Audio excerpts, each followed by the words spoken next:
Story time about how my husband left me for my twin brother. I, female, 25, have been married to my husband for 6 months. When we started dating, it was just casual. I never thought I would marry this man, but it happened. We had a pregnancy scare, and that's when he told me that if I was pregnant, that he would marry me. We took a few pregnancy tests, and most of them came out positive. So we were convinced we were having a kid together. Of course, he asked me to marry him, and not until 3 months later did we decide to go to the doctor. And as soon as we got to the doctor, they said, "You're not pregnant." We couldn't believe it, but nonetheless, we were still married. He and I weren't exactly soulmates. When we started dating, we had a lot of fun together, but my friends would always make comments about him possibly being gay. I never took him seriously because he was interested in me, a woman. Sometimes my male friends would say, "Oh, he stares at me a lot," or that he would ask them to go out for drinks by themselves. I thought he was just trying to be nice and getting to know my friends. Obviously, I was wrong. My twin brother and I don't have a really close relationship. We had a falling out when he found out that I was pregnant. He thought I was ruining my life by having a kid, but it turns out I wasn't pregnant. So we started getting close again. He would come over to our house and spend a lot of time with my husband and I. But then I realized that they were doing naughty things together. I would come home and find my twin brother on the couch with my husband. Of course, I just thought they were trying to get to know each other. I mean, we just got married and all. Got to the point where my brother was coming over to my place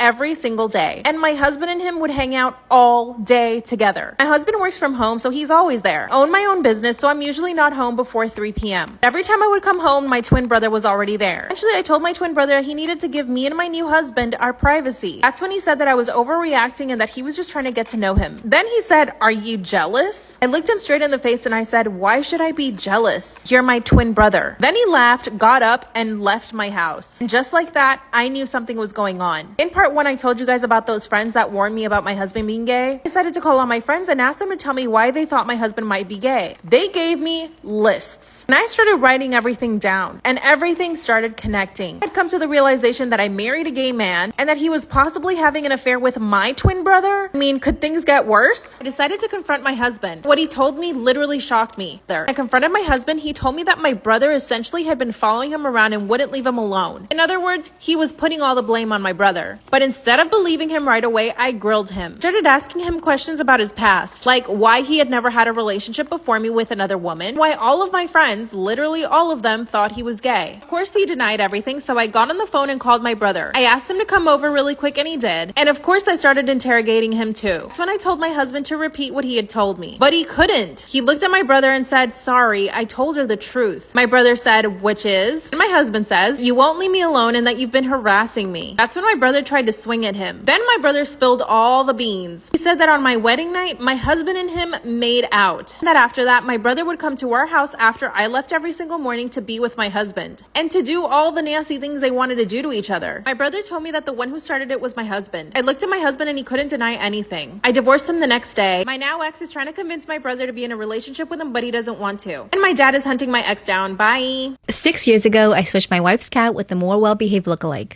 She had an all-black cat that was extremely aggressive. It scratched everyone, hissed at everyone, and didn't use its litter box half the time. My wife insisted she could get it to behave better. One week, she went out of town to visit her family, and I was supposed to go to her apartment and feed it. The first night I went over, it scratched the shit out of my arm. I joked to the cat that it's not special and I'll replace it if it scratches again. The joke stuck with me until I had thought about it enough that it wasn't a joke. The next morning, I went to the local animal shelter. I found an identical cat that was already litter box trained and acclimated to people, but was a little skittish. But overall, it was a lot friendlier and better behaved, and the skittishness would help it resemble the original cat. So I adopted it, took it to my wife's apartment, settled it in, then drove her original cat to an animal shelter a town over. I was paranoid my wife would find out if I took it to a local one. It's been 6 years since then. We got married 4 years ago. We still have the swapped cat, and it answers to the original cat's name. My wife knows nothing. She loves this cat and brags about how much better behaved it is. But every time I see it, I feel like a total piece of shit.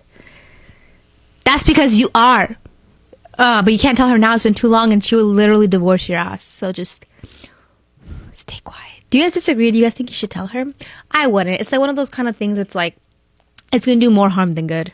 Because for me, if I was with a dude and he was shitting on my cat and I'm like, no, I can take care of it. I can make it well behaved. And he's like, no, you can't. And 6 years pass. I'm like, haha, look, the cat's well behaved. I told you I could do it. And I find out you did this. Every time I bragged about the cat's behavior, you're probably snickering and being like, little do you know, I switched that shit out and it would just destroy me. And I'll feel stupid. So just don't say anything. This is a story of when I lost my mom on a field trip that she was chaperoning. You're like, Kirby, what? Well, let me tell you. So it was the 4th grade and my class was taking a trip to St. Augustine, which is like an 8-hour drive. It was an overnight field trip. Wow. So we all loaded up on a Greyhound bus with a bunch of chaperones, my mom being one of them, and we headed off to St. Augustine. Now, one of the days we went to a museum. So I'm walking through the museum with my mom and all of a sudden I turn around, poof. My mom P, gone. She's nowhere to be found. She didn't give me the courtesy to be like, hey, Kirby, I'll be right back. She just disappeared. She disappeared, some other dad disappeared, and another mom disappeared. So 3 chaperones out of there. I'm like, okay, maybe they're at the exit. I'll see my mom when I get out of here. So I get to the exit. She's nowhere to be found. She's gone. And then we're loading up on the bus to go to our next location. And I'm starting to panic. I'm like, wait a minute, like I'm never gonna see my mom again. You know, I'm 8 hours away from home. She doesn't know where she is. There's no such thing as an Uber back then. There's no GPS back then. You had to have like an actual map at this time. We were living in the Stone Ages. There was barely cell phones at this time. And the teachers are like, Kirby, you have to get on the bus. We'll make sure your mom knows where the next location is. And I'm like, I have to put my trust in the teacher that I barely like? Great, I'm an orphan. This is it. I'm an orphan now. So I get on the bus reluctantly and we go to the next spot. Well, my mom and the 2 other chaperones roll up on some sort of trolley that looks like they're at Disney World. And they're like, is that the time already? Sorry, we missed the bus. We were busy. Want to know where they went? They went to the bar.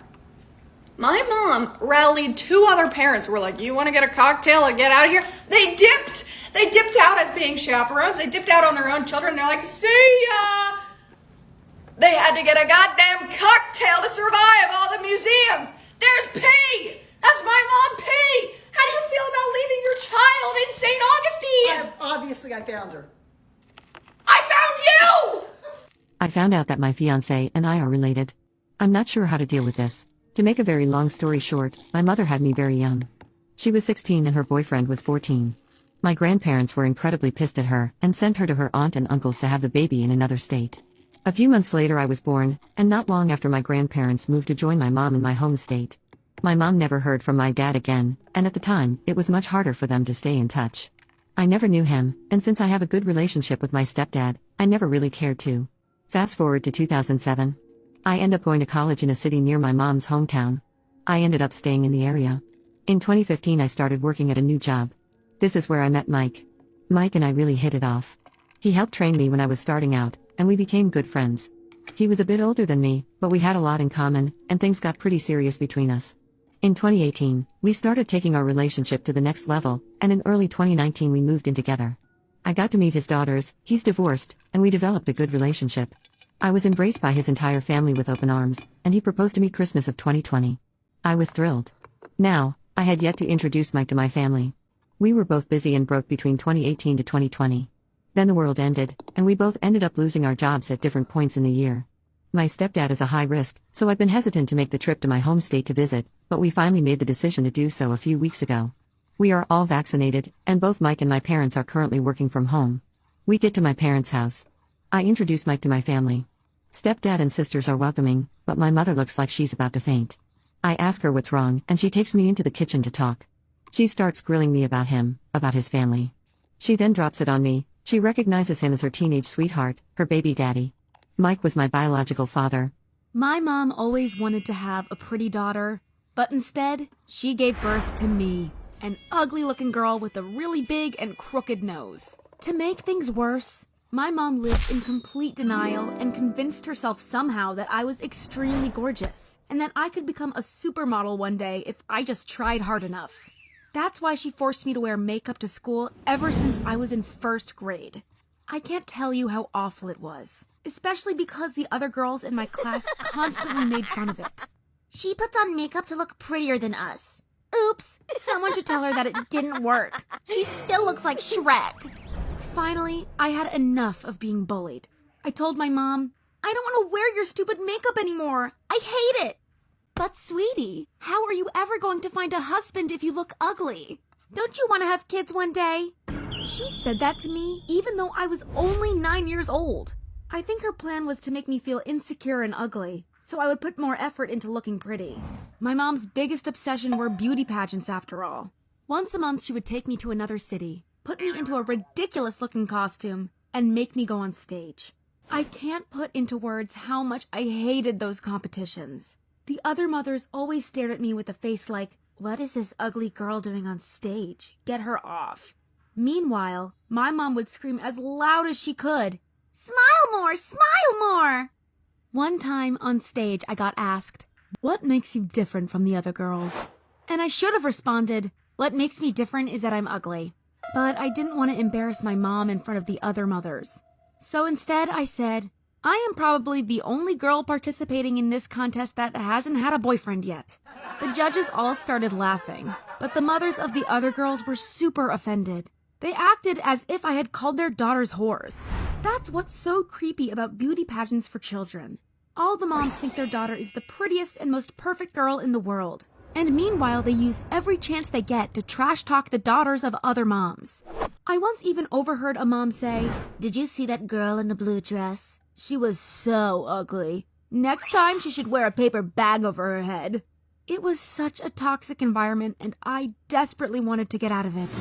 But the more competitions I lost, the harder my mom made me practice at home. On weekends, I had to practice poses and strutting down the catwalk until my feet were sore. The only day I got time off was when my mom took my little brother to his chess practice. She really wanted him to become a chess grandmaster one day. But whenever my brother played, my mom would stand behind him and whisper into his ears what his next move should be. If my brother didn't follow my mom's chess advice, she would pinch his arm. And worse, my mom had no idea how to play chess. So because of her interference, my brother lost all his games. And it's no wonder that he built up a lot of anger over time. For his 12th birthday, my brother really wanted an Xbox. But when my mom gifted him another chessboard, he had a complete meltdown and threw the board with full force at my mom's forehead. Not only did she get knocked out, but she also got a big scar in the middle of her forehead that you can still see today. After that, she never forced my brother to play chess again. Unfortunately, I didn't have the guts to stand up to my mom and hurt her. Instead, I just kept losing beauty pageants. And over time, she came to the conclusion that it was my fault I wasn't winning because I was too fat. Today, you will start your diet and only eat 2 apples. You have to get skinny. Okay, Mom, I will lose weight for you, but you also have to promise me something. If I should get skinny and still not win any beauty pageants, then please let me find a new hobby. Don't worry, sweetie. You will win. It's guaranteed. Well, guess what? I lost a couple pounds of weight and went to another pageant. The judges had known me for years and seen me lose every single contest. So, out of pity, they decided to let me win for once. Of course I knew I didn't deserve to win because I was the ugliest of all contestants, but I still appreciated their kind gesture nonetheless. Unfortunately, my mom didn't get it. She believed that I had won the contest because of the diet she had put me on. She said, "If you lose some more weight, you will become the next big supermodel, I promise you." Afterward, she forbade me from eating anything over the weekends. Mom, you can't take away my food. You are starving me." Starving you? I would never do that. It's called fasting. Religions have practiced fasting for millennia. Luckily, I knew better. Kids require lots of food and nutrients to develop. So, I asked my brother to bring me food at night and in secret. Meanwhile, my mom posted hundreds of photos of me winning that one beauty pageant on Instagram, always with the caption, "Prettiest girl in the world." But unfortunately, my classmates found out about it and made fun of me for it again. You must have bribed the judges to win that beauty contest. Don't think you can trick us into believing you are prettier than us. You probably think I should have simply refused to participate in any more beauty pageants. But I didn't want to disappoint my mom. She was working in a call center selling life insurance, and every day she came home from work and told me, "Oh, I hate my job so much, I want to kill myself." Meanwhile, you, sweetie, you are what keeps me going. One day you will become a famous model. Well, I wanted my mom to be happy, so I continued to do whatever she was expecting of me. But on my 16th birthday, she did something truly disgusting. She gave me a folded paper and said, "Here is your birthday present, sweetie." I unfolded it and read 3 words. Free nose job. You must be kidding me. No, I'm not. You always told me that you think you are ugly. So let's change that. But But I am fine with being ugly. I will never look like a model. And that's okay. Sweetie, I think you already look gorgeous. But why not make you even prettier? The following weeks, my mom spent all her free time showing me celebrities who had gone under the knife to look better. She was most impressed by Bella Hadid, who went from below average looking to being super gorgeous and hot. She continued, "Attractive women make more money, find better husbands, and are generally treated better by society. Why should you put up with having a big ugly nose when you can change it?" Did my mom just say I had a big ugly nose? Before, she had always insisted that I was the prettiest girl in the world. So this comment really hurt and made me feel insecure. But it gets worse. My mom asked our neighbor's son to come over, and while secretly filming him, she asked, "Do you find my daughter attractive?" "Oh, I don't know her well." "Be honest. We both know she isn't pretty. But on a scale from 1 to 10, how would you rate her?" "Well, to be honest, I think she is a 1. Later, my mom showed me the video, and when I heard that the boy thought I was a 1 out of 10, I started crying. My mom was hell-bent on making me feel insecure, and her plan was working. Meanwhile, I'm also a pretty open-minded person, so I asked myself what the downside of getting plastic surgery was. And honestly, the only negative aspect I could think of was that my classmates would surely make fun of me if they saw I had gotten a nose job, especially because I was still only a teenager. Well, my mom kept reminding me for a few more weeks just how ugly I was until I gave in and got a nose job, just like she wanted. However, only 80% of people who get a nose job are satisfied with the results. This means that 20% have a bad outcome. I mean, what if something went wrong and I turned out even uglier than before? Well, 1 week after the operation, I could take off the bandage, and oh my god, my nose looked like that of a supermodel. It was crazy. I wasn't just less ugly, but I was one of the pretty girls now. I ran to my mom and said, "Thank you so much. It looks amazing." My mom was just as impressed as I was, and she convinced me that same day to also get cheek implants to make my cheeks look fuller. It's weird. Growing up, I always thought I didn't care that I was ugly. But now that I had a chance to turn things around and become really good looking, my appearance became all I cared about. When I got back to school with my perfect nose, all the other girls were jealous and trash-talked me. "Do you really have such low self-esteem that you need plastic surgery? How pathetic." "Oh, really? So, according to your logic, anyone who wants to change their body has low self-esteem? What about people who want to lose weight? Do you think that they are pathetic too?" You see, to me, plastic surgery has become just another form of self-improvement. Some people are born pretty by sheer luck, and this is my way of evening out the playing field. Also, my classmates kept calling me fake and plastic,